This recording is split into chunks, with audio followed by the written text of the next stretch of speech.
Happy Friday. Thank y'all so much for joining us today. Appreciate y'all stopping by, trying to gain some insight into the program. And so once we get started, I'm also going to try to leave room at the end of the presentation for folks to have a Q&A. We're also going to have the chat going as well throughout the duration of the presentation. And so myself, Maritzi, Nabiha, and then we also have some current students that are joining us today. And so they will also be helping field any questions that they're able to. And then, as I said, we'll open it up for a Q&A towards the end. So just to give it a few more minutes.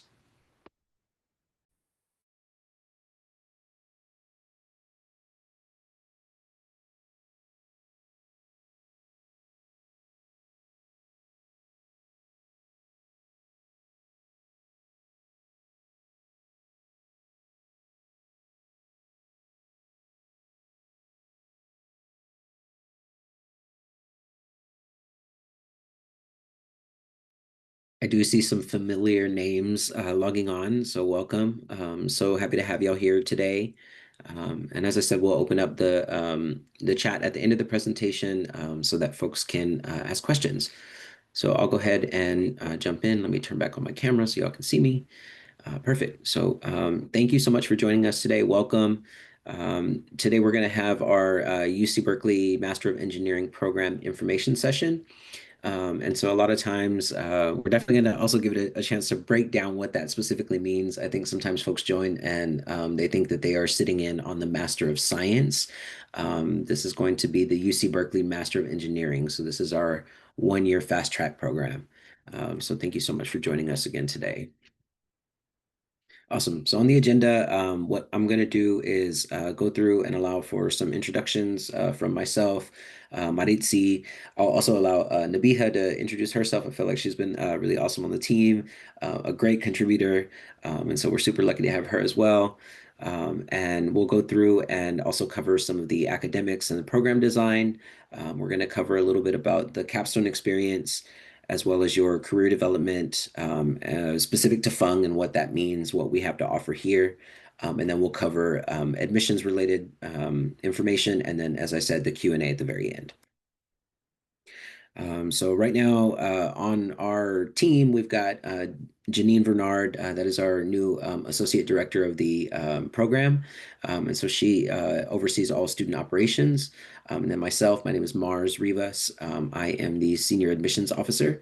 And then I will allow Maritzi to introduce herself. Hi, happy Friday. My name is Maritzi Perez. I'm the Student Affairs and Academic Advisor. Awesome. And then Nabiha, I'm sorry I didn't get a chance to get a picture up there, but if you want to introduce yourself really quickly. Yeah, of course. Hello, everyone. I'm also a student affairs advisor. Very nice to be in this chat with all of you and hope you gain a lot from this info session. Awesome. Thank you, Nabiha. Perfect. So let's jump on into the academic and program design. So as many of you know, Berkeley is ranked number 3 overall best engineering schools in the nation. And so that is based on our US News 2024 graduate school rankings. We haven't had a chance to post the most up-to-date ones, but we're still sitting at number 3. So no matter what program or what concentration you decide on, those are going to be top tier and top rated. So you'll definitely be getting a big bang for your buck. And so one of the most important things that I think that we need to cover is definitely the distinction and the difference between the Master of Engineering and the Master of Science. And so a lot of times folks may not even know the difference of the program that they're applying to. And so specifically MEng, we are a one-year fast track program. So we are requiring 25 units of completion in order to attain your professional degree. And so it is still a master degree. Yours is just going to be more focused on the capstone experience and essentially gaining your technical and leadership skills. And so ideally, this is going to be for those of you who are ready to get out into the industry, you're ready to get going, and you really want to be in those managerial roles right out of school. So when you think of the MEng, I think it's really important to consider that it's a technical-based program, and that is really going to be like the bread and butter of what you are working on here is applying those skill sets and then building the leadership skills that you need to be able to be a leader in the community and in the field.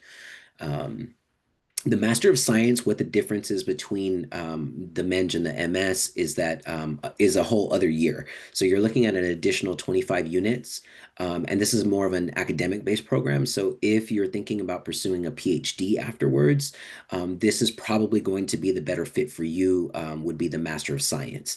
And that's because you would be working on your research, you would be writing a thesis, and all of those things are the things that prepare you for your next steps within the field. So just sort of a breakdown of what you can anticipate and what to expect. We have gotten folks that have gotten into the program and then they show up on day one and then they were like, wait, this is not the Master of Science. And so it's really important that you make those distinctions within your application and that you are aware of which one you're applying to because you're only allowed one graduate application each cycle. And so based on some of the programs that we have, these are a list of the sub-concentrations within those departments. So if you are applying to, civil engineering, these are the things that you can look to, right? Like systems and transportation. The reason that we outline them is also so that you can have an opportunity to figure out exactly which concentrations are offered.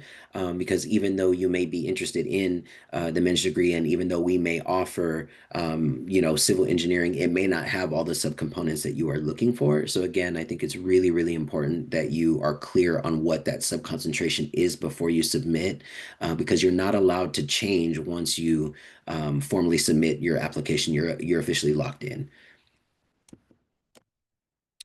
And so this is a full-time sample schedule of what it looks like to be a student here at the program. And so it's broken down, as I said, into a one-year fast track program. And so the first semester that you're looking at in the fall is about 12 units. And then your spring semester is a breakdown of about 13.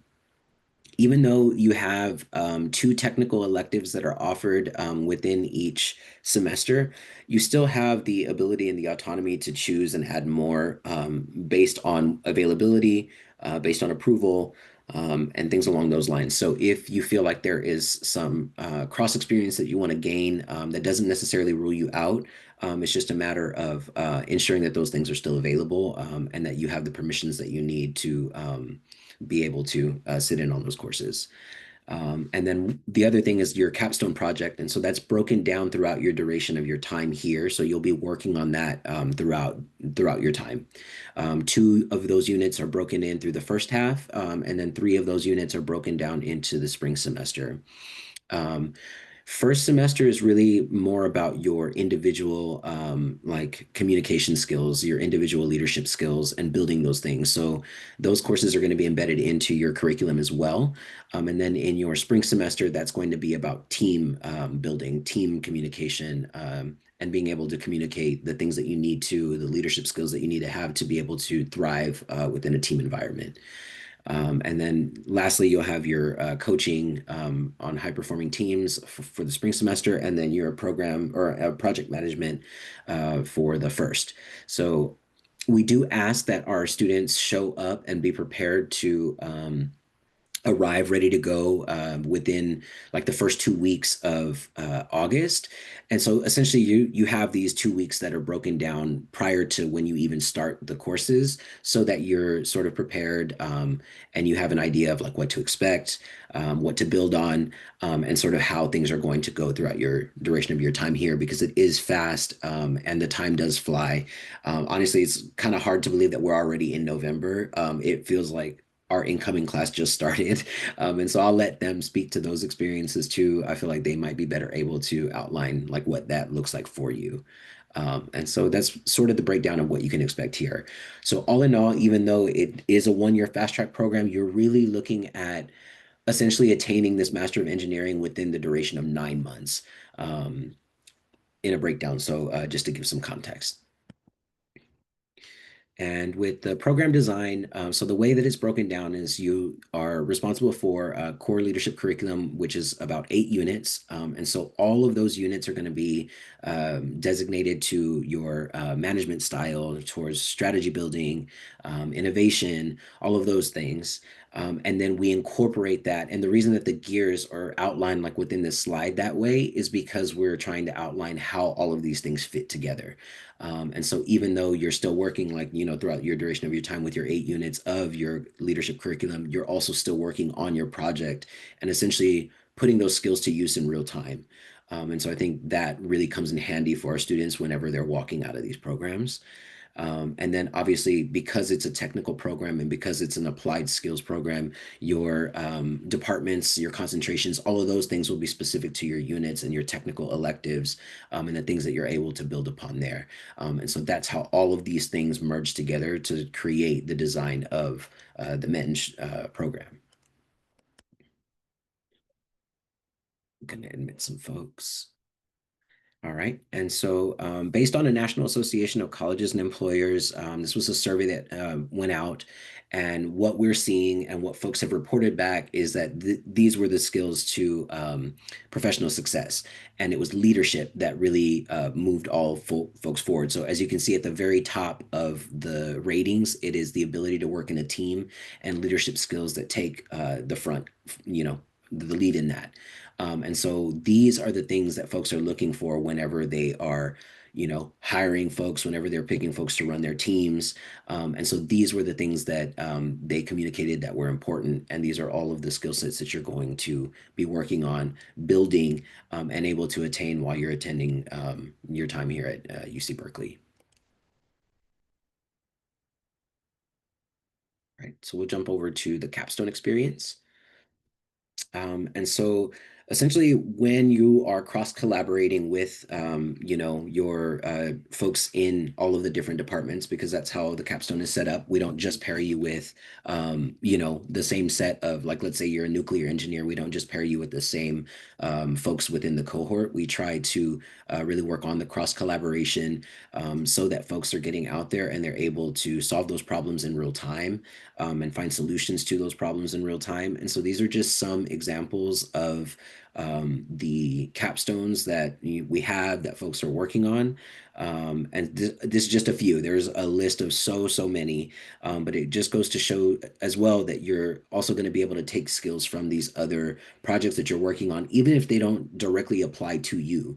Even if maybe you don't think it's going to be relevant to you, I promise that there's going to be overlap and you will utilize those things at some point within your career. And so that's why we try to outline the capstone projects the way that we do so that you can have those real-time experiences. And so again, the capstone projects are they're a hub for experiential, team-driven and integrative learning. And so one of the cool things that happens at the end of the program is like the images on the right-hand side of the slide are essentially the capstone presentations. So folks are presenting their projects at the very end of the year. And we usually bring them like out front of Mud Hall, which is where we're based right now at Berkeley. And so we open up the lawn and we have a huge setup. And so folks can sign up to present those projects and to show folks what they've been working on throughout their year here. And it gets a good turnout. Like folks from all departments show up. We get alumni that shows up. And so we're super involved like within that in that sense. And you have a lot to be proud of, especially when you're working on this throughout your duration of your time and for how fast track the program is.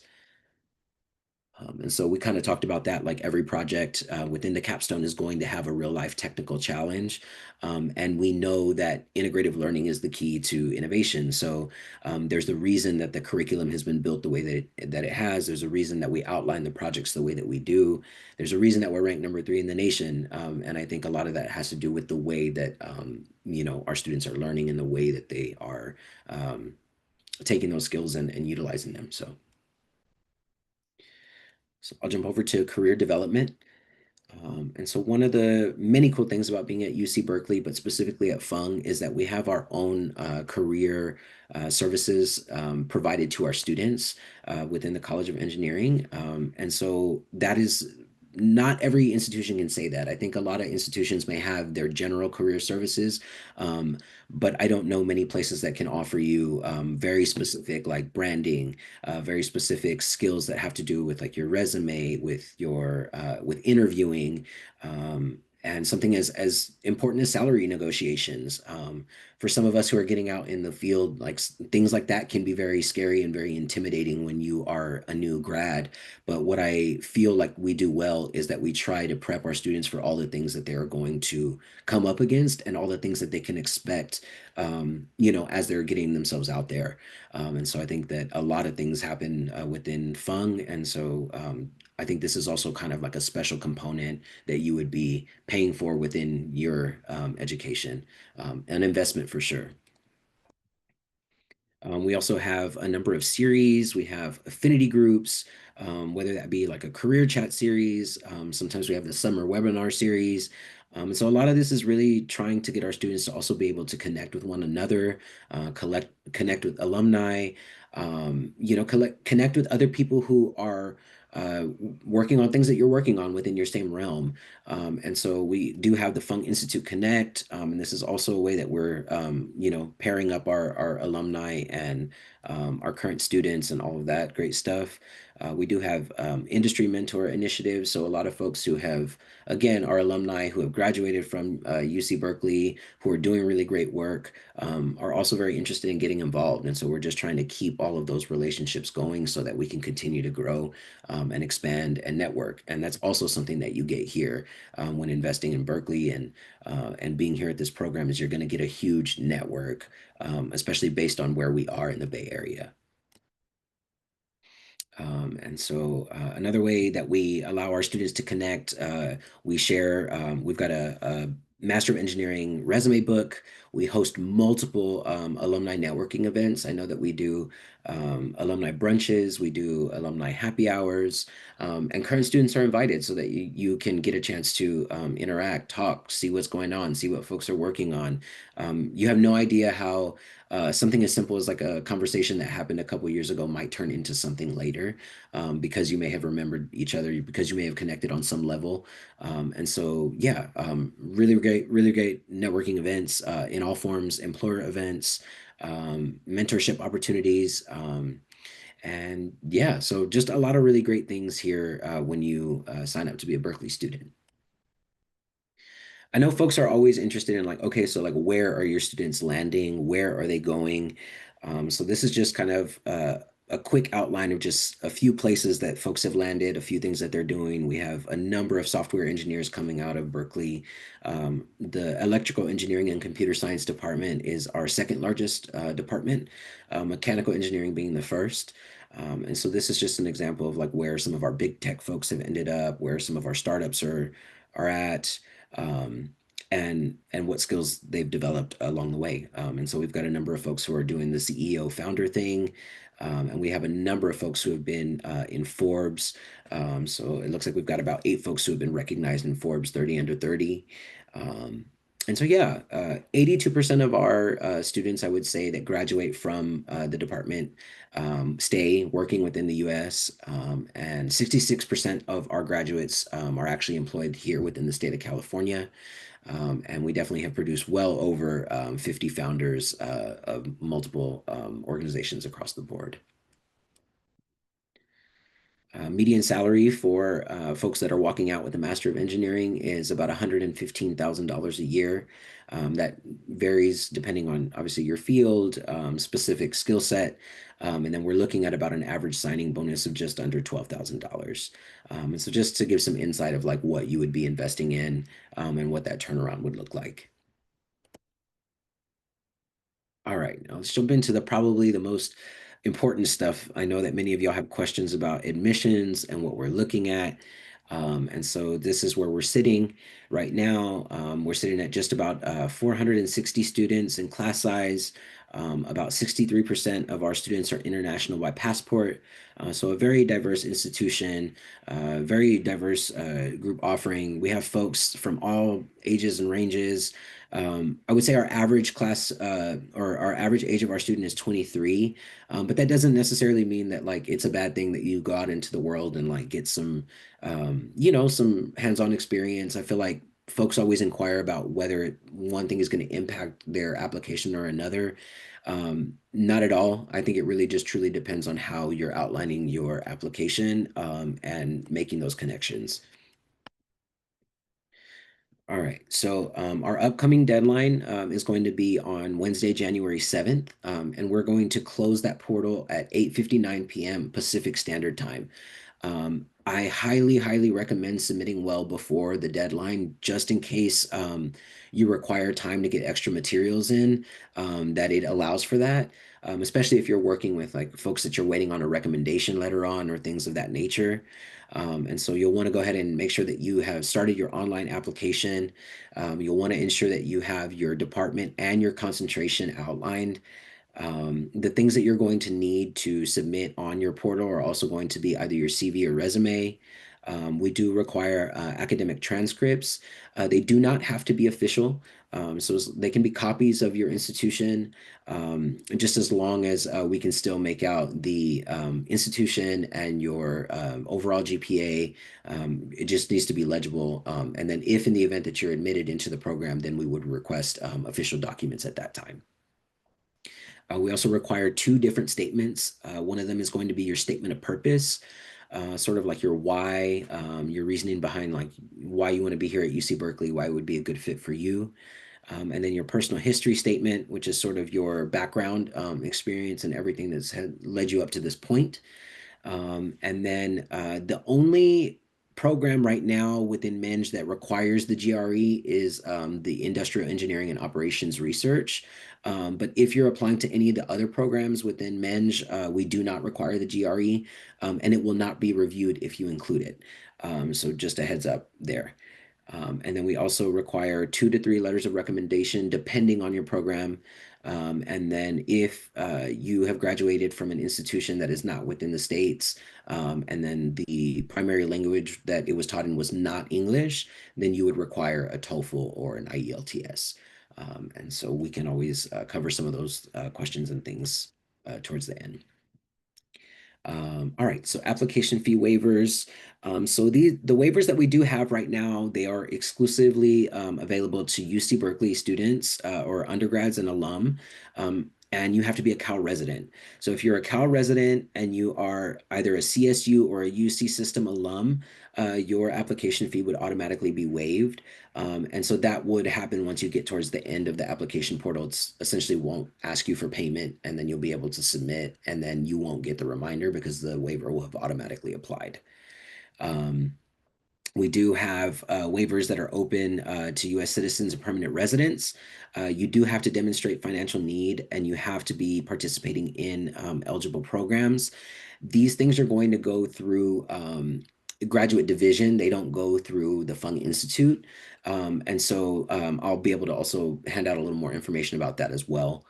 And so if you are trying to claim an application fee waiver, you'll simply need to go through the application portal and you'll actually submit your application. And then you don't actually pay the payment. So just leave the info blank. You'll submit your application before the deadline.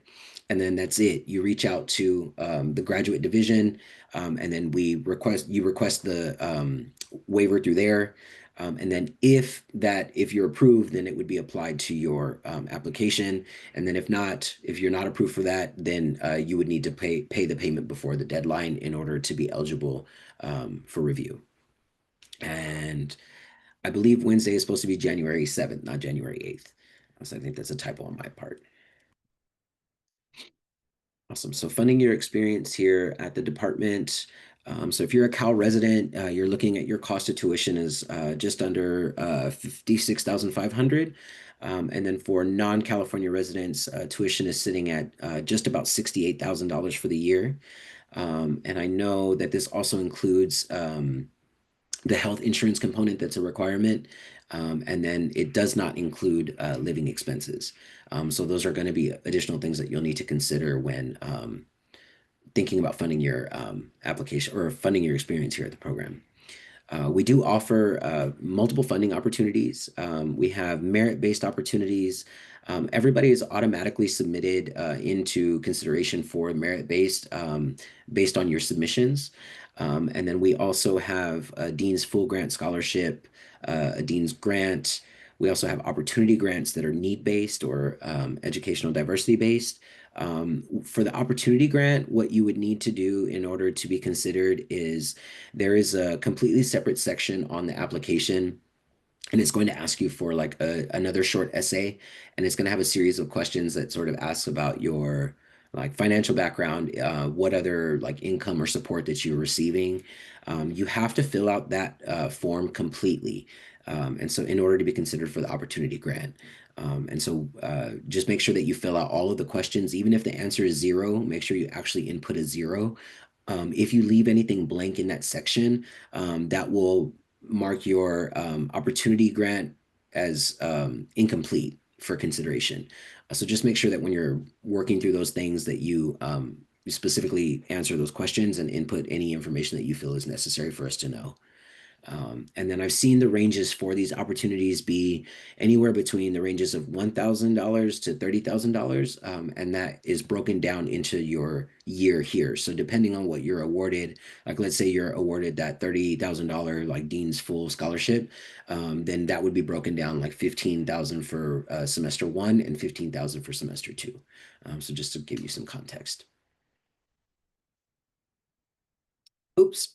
And we are past October. We do have more coming up. So we are in November now. Let me make those updates and then I'll get those things thrown in the chat. You can also find the updated dates online. And we're going to be hosting the same series in December. So today is the program information session. Next week, we're going to be hosting on Monday the application workshop. And then on Tuesday, we're going to be hosting the graduate writing workshop. And so, yeah, just if you're interested in sort of how to build out your application, how to write out your statements, then you're welcome to join us for those. Again, I'm going to update this slide in the background while we're answering questions. And then I'll put that back up so that you can mark your calendars and then, sign up for anything that you need to. And then if you have any other questions or anything that is maybe specific that we don't get a chance to get to today, we can go through and you can email that to the general inbox. And then we have a number of us that are working through that to answer questions and, answer your, anything about the application process, anything about the program, you're welcome to contact us here. So what I'm going to do is open it up to folks for questions. And then if we had things in the chat, we'll be working through those things and we will go from there. And just thank you all Mars, so I much. just Go ahead. updated the slide. So Oh, thank you so see much. if you go back. I might Wait, have to no, exit. you may have to refresh. All right, let me do that. Yeah. Okay. But for now, Sorry we can about open it that. up for questions. I appreciate you. It's there. Yay. All right. Present. Perfect. Share. Cool. Can y'all see that? Awesome. Today's 11/14, Monday. Thank you, Janine. I appreciate that. I added your picture on there, but I did not update the dates. Awesome. All right, Nicole, I think I saw your hand up first. Yeah. Um, there was one slide where you had different like theme about the capstone project. I wonder, are those just recommended topics or like theme, or are those the options that we have to choose? On the slide that I showed earlier, that was just a small example of just like a few projects that we have rolling. That is such a small factor. Maritzi, how many capstone teams do we have? Oh, that's a good question. I can't remember at the top of my head, honestly, right now, but we do have quite a lot, and there's I think, also like a wide selection of projects that you can choose yes, as well. I think there's about 112 Okay, thank you, Janine. I couldn't teams, remember. capstone teams. There's 441 students that are set to graduate, mostly full time. There's about 13 part-time students that are set to graduate. So Oh, so it's all of gonna be like a those, yeah. So it's so 441 divided by 3 to 5 per team. okay, so it's gonna be a group work, right? And how do Yes. we find like our teammates? Like, do we just find it ourselves, or are we gonna be random? Yeah, Randomly Maritzi, do you want to speak a little bit more to the Yeah. process? Can you repeat that? Sorry, I couldn't really hear you. Yeah, how do teams form? How are they formed? Yeah, so during the summer, the capstone marketplace will be published, and that's basically going to give you an idea of what projects will be offered. And then during August, there will be a project ranking form. And so you basically rank which project you're like interested in the most. And Kelly and Jennifer really handle the matching process. And so you will be placed in groups. So you don't actually Okay, choose your group members. I see. I see. And then Mhm. I have one more important quick questions. Mhm. Um, so if because I'm also considering to apply for the 5th year master, so can I apply for both in the same cycling yeah, same application cycle? No, you Okay, can so only only one. apply to one degree program at one time, and I think any given university. Okay, all right. And the fee waiver still apply after, yeah, like if I take a gap year and then apply again. Yes, I believe so. Okay, all right, thank you so much. And then yeah, I'll pass it to someone else. Awesome. Thank you. Mohammed, I saw your hand. Hey Mars, thank you so much for this event. It's really insightful. I just had one question predominantly about the letter of recommendations. So I've been out of college for a minute and I haven't done a lot of ton of research experience, but I've been working at a startup. So I was wondering if our letter of recommendations do they necessarily have to be by university professors or can it be people that I've worked with or and does that sway my application in any different way? I was wondering if there was a preference as to who those letter of recommendations need to come from. We anticipate that folks are, like everybody's coming from a different walk. So if you have somebody that you have been working like alongside of, like working alongside of, they've been working on a project, if you have a supervisor that's willing to speak to your experience, I feel like we would value a letter of recommendation that can better speak to you and your experience as opposed to maybe like somebody who is not as in touch with you and can't like can maybe they had an experience with you like 10 years ago that they can't really speak to. And so I feel like I would much like I feel like it's safe to say that it would probably be better to have a more impactful letter than just trying to meet the check mark of saying like I got a professor and then it's not as hard hitting of a letter. Does that make sense? No, it definitely does. Okay. Thank you. Thank you so much. Because I know some universities prefer like professors' letters, even though it might have been a while. That's why I just wanted some clarity on it. Thank you so much. You're so welcome.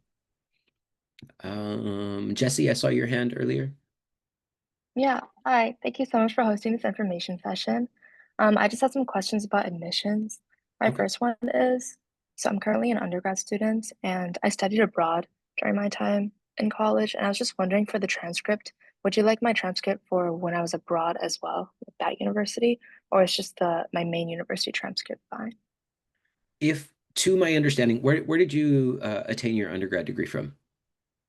I am at the University of Rochester. Okay, cool.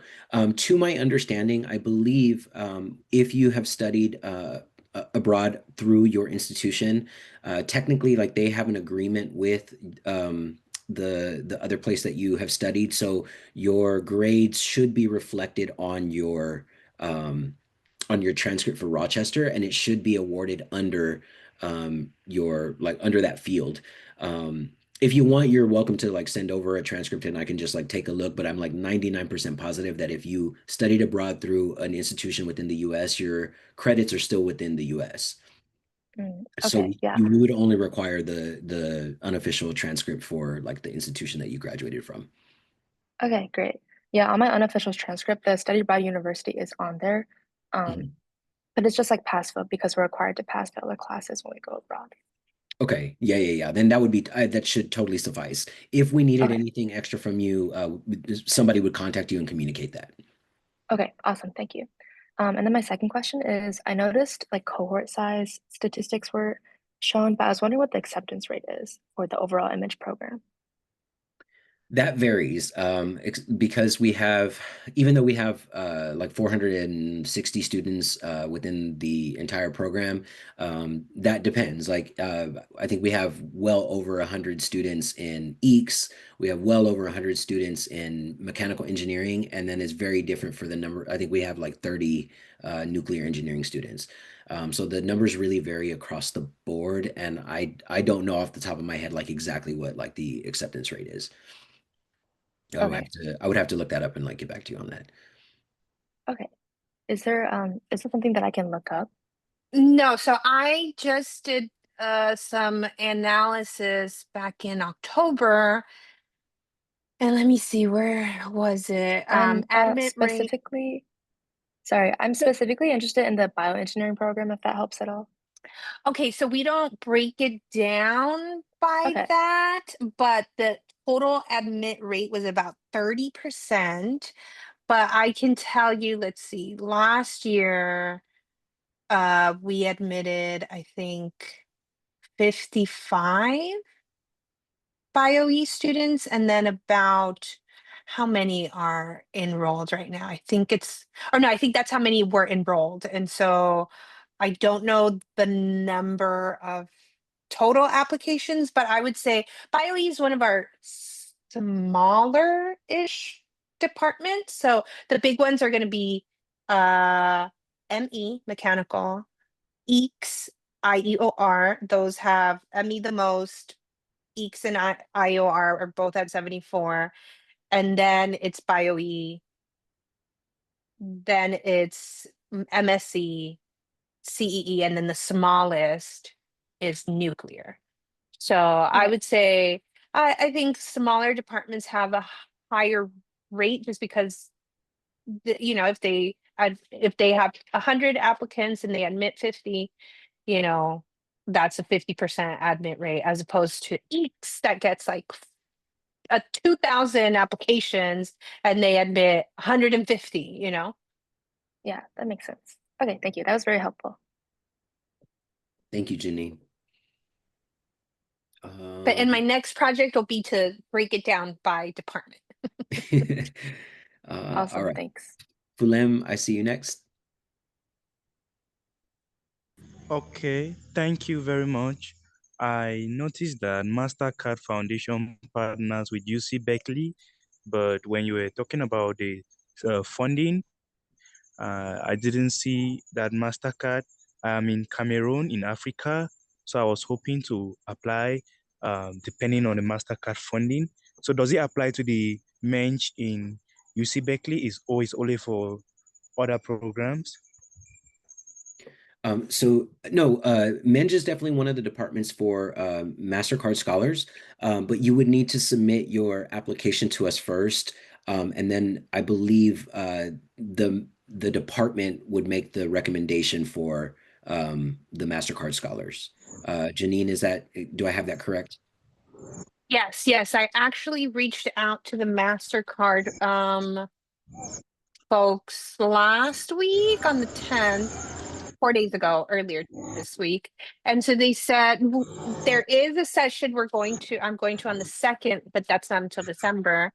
So they encourage our programs to provide application fee waivers to African applicants.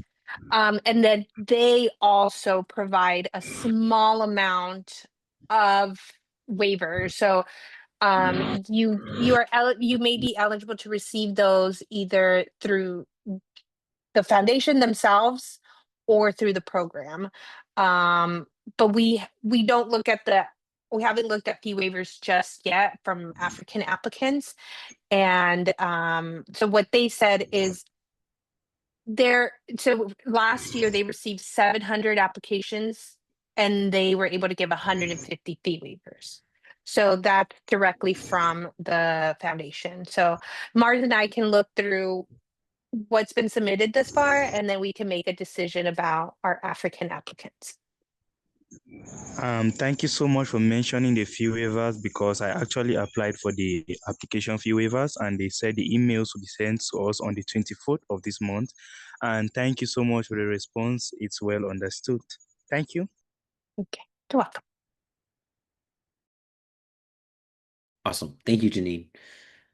Perfect. All right. Next up, I see Laura. Hi, thank you so much for hosting the session. This has been really helpful. I had a question about the application itself for the grade section. Under the GPA portion of the grade section, it asks to calculate like the advanced GPA, GPA for courses in the major field of study. I like my in my transcript, I don't have that information. So how do I go about filling this information out? If it's not a breakdown like that, you're not required to put in the rest of those things. Everything else is a cumulative GPA. And so like if there's no specific breakdown, you're welcome to submit as is. Um, I know that what folks have also done is like if they do the calculation themselves, then typically like they reference, their the course catalog, and then they go through and then they only associate like the grades that they've done. But you would have to reference like the back of your transcript to make sure you have all those things right. So if that is not an option to you, if that it feels like way too much, then you're totally okay to just put your cumulative GPA and Okay. submit that there. So we don't necessarily have to fill the section out if it's not on our transcript. Correct, correct. And then the ones that are required for you inside of the application will have an asterisk. If it doesn't have an asterisk, it's Okay. optional. Yeah. Okay. Okay. Got it. Yeah, because I don't see an asterisk next to it. I didn't think it was required, but I just wanted to check. So that makes sense. Yeah, but that's still a great question. It's like I know that it can be confusing because it's still given an option up there. I think the times that I would recommend folks fill that out is like let's say in the event that maybe you are somebody who had like a lower GPA in like your first year, and then it got significantly better like as you progressed. I feel like in those senses, that's where I would recommend that folks fill them out because that allows us to see the other components, right? So like in that case, I would tell somebody it might be worth sitting down and evaluating the GPA of like just the courses that you took that fall within your major, because then we could see that other component. Um, does that make sense? Yeah. Yeah, that makes sense. Thank you so much. You're so welcome. All right, Angie, I saw you next. Hi, thank you for the information session. So I've just got two quick questions.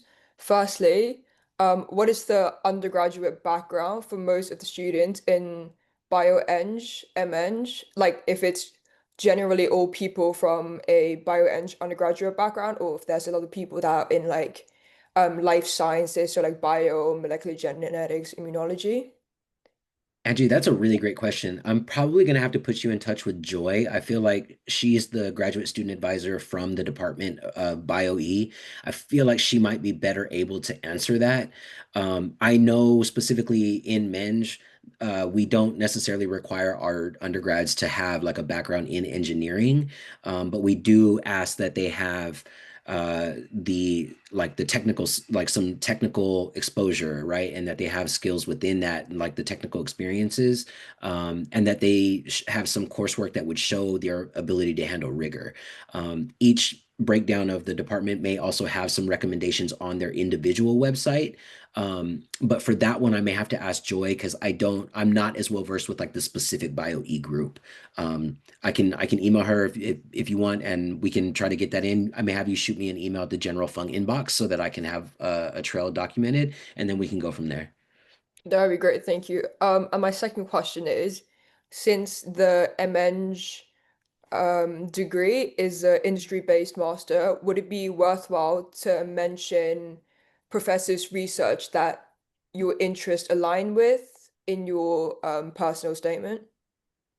Um, I feel like for men specifically, that may we're not a research-based program, but if you have a good relationship and you feel like those skills apply to the current program, then yes. If you feel like that experience doesn't necessarily apply to what you're trying to do now, then I would say no.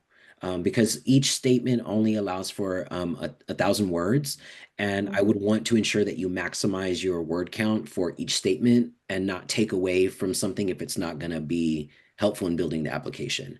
So if it outlines something that's making the connection to what you want to do now, then I would absolutely go for it. Okay, perfect. Thank you. Yeah. And then I was just going to say, we do one of our ambassadors, Charisma. I think she's on here, right? She's a bioengineering student. And so maybe she could give a little bit of an insight on what her background is and then what her classmates, what she knows of some of them. Yeah, Charisma?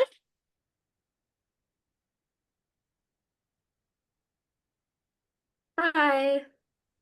I think Angie and I met Yeah. a bit. My background was in biosystems engineering, and so I went straight from there.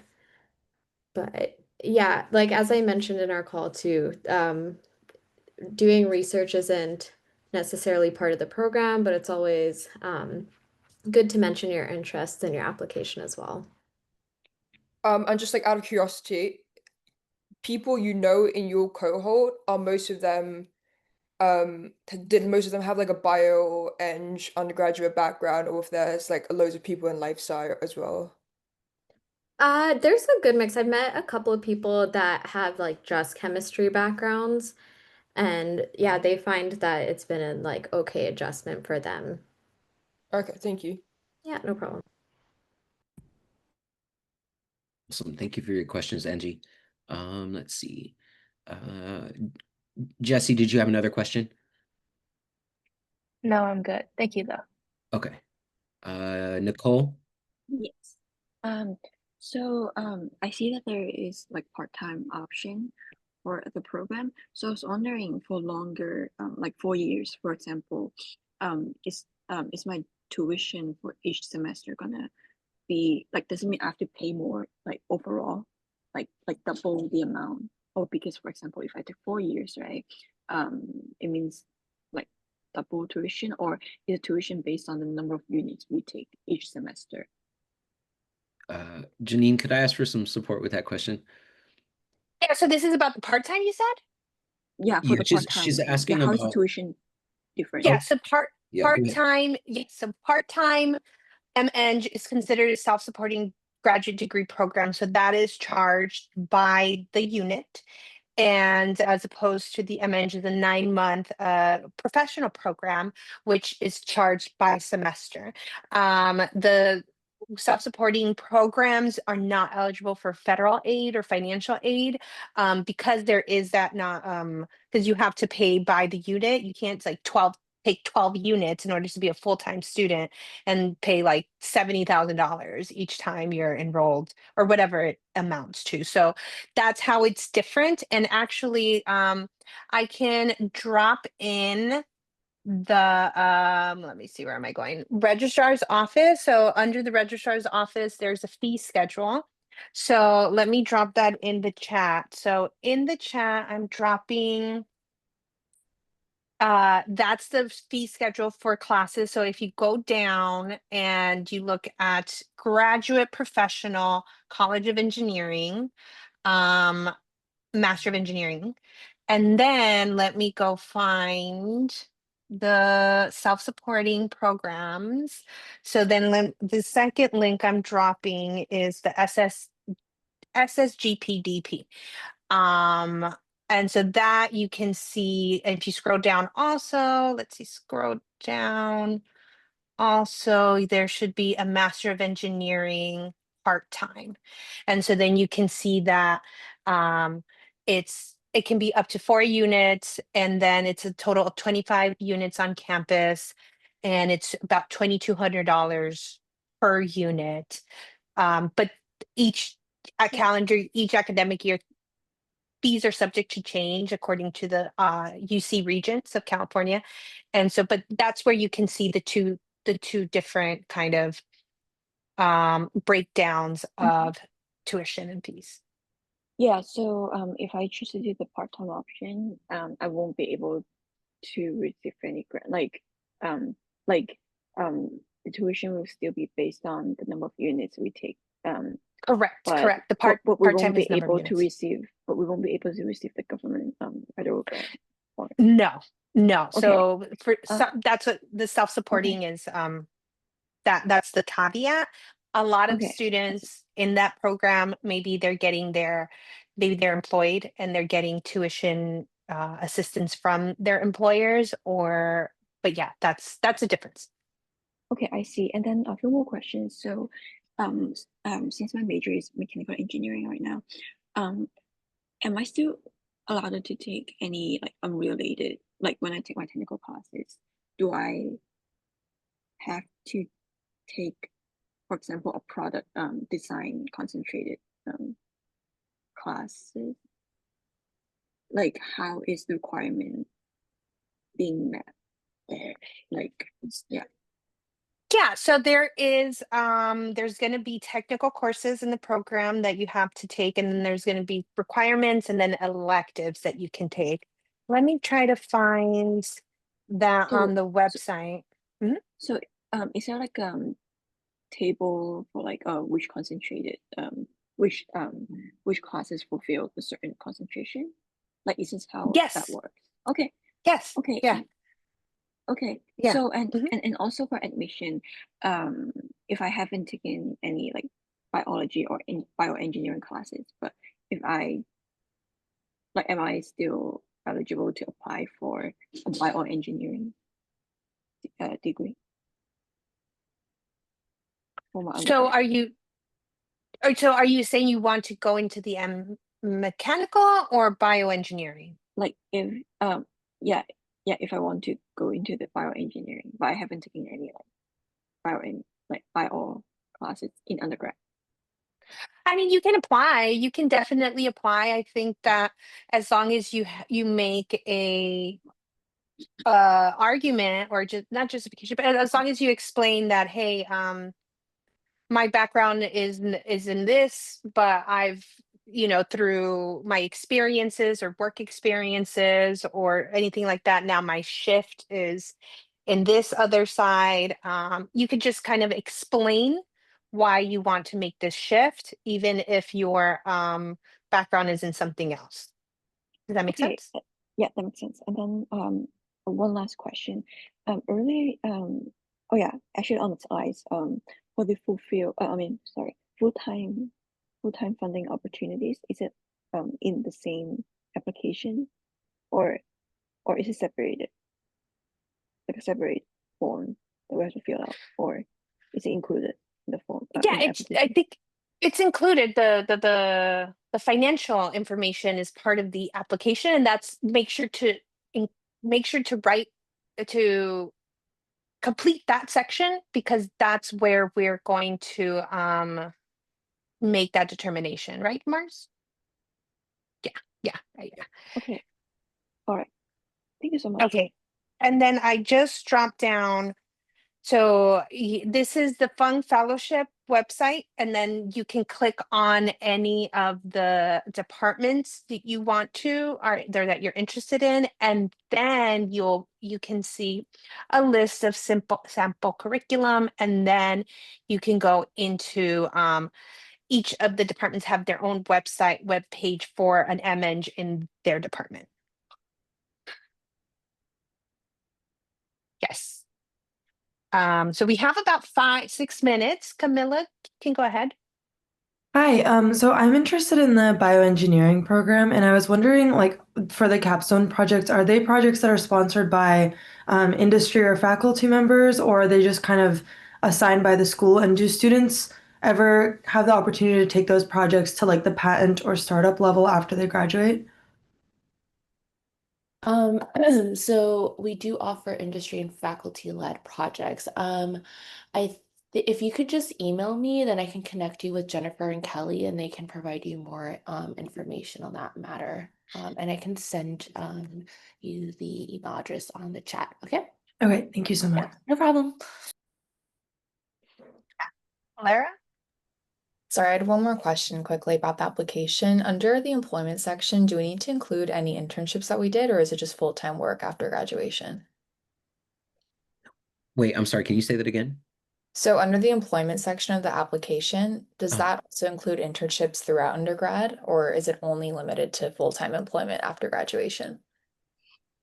um, that that's a good question because I would still want you to be able to input that information. I don't know if the internship is given as an option, so I feel like you would be able to input it underneath that. Janine, Okay. do you have any? Yeah. Yeah, I think that's fine. I think if you were employed, you should, and I think that's important. What do you want to include in your application that will highlight what you want them to review in order to make a good decision on whether you will be admitted or not? So I think that internships are great. I don't think we limit our employment section to only full time. So yeah, so add whatever internships I think that you think would be helpful in Okay, kind of rounding out your application. perfect. Sounds good. Thank you. Yeah, Ephraim. Thank you very much for the opportunity. Please, I wanted to ask concerning our capstone project. Assuming during the project you are able to identify a research gap, would you be able to take it up in a Master of Science program or maybe a doctoral degree, provided you identify a research gap during your capstone project? You would still have to reapply, like you would have to reapply individually to get into that program because they're separate. So we wouldn't allow for like a transfer of like credits and then roll over into the next one. It would have to be a separate application process. Oh, okay, thank you. So that means right after the Masters in Engineering, after the entire degree, you could reapply again into a Master of Science.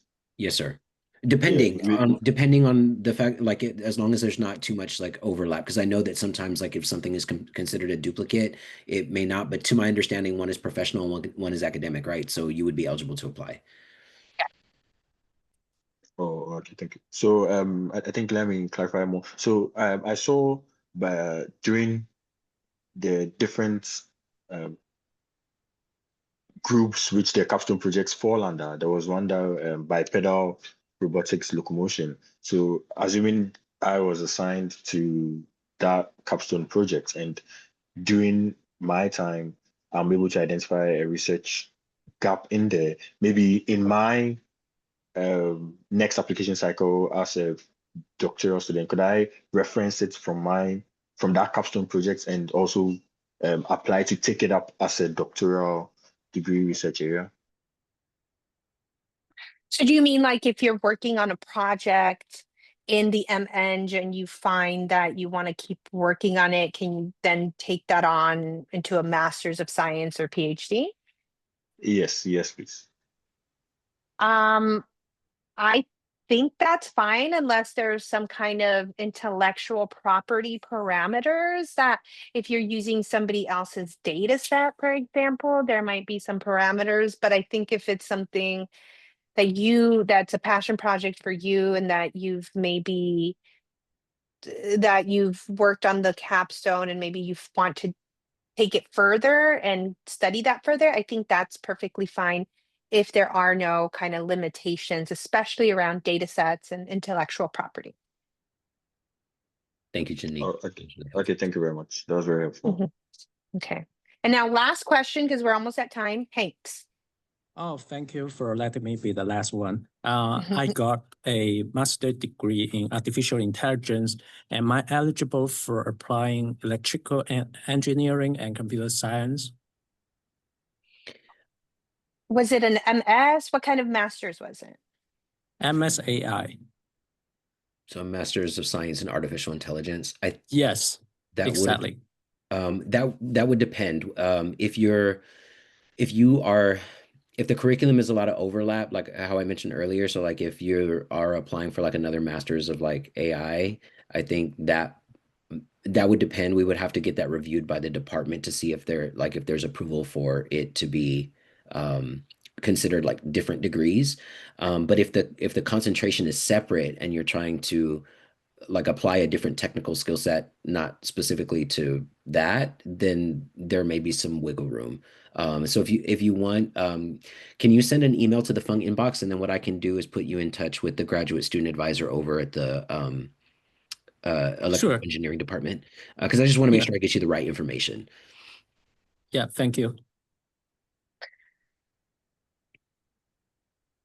Right on time. I think would a PhD student work for academic? Yes, that's fine. And if there's any questions that we didn't get to, feel free to email funginstitute@berkeley.edu.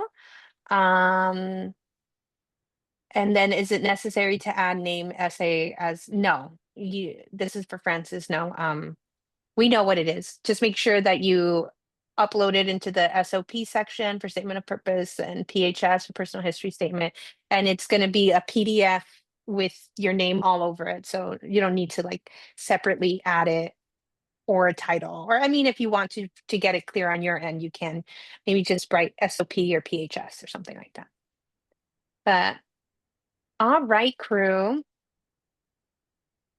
Awesome. Well, thank you all so much for joining us today. We appreciate you being here. Again, as Janine said, if we didn't get to something today, feel free to shoot it to us in an email at the Fung inbox. And then if you are available on Monday and Tuesday, we're going to have those application workshops and graduate writing workshops. So feel free to hop on next week, and you can also ask some questions there.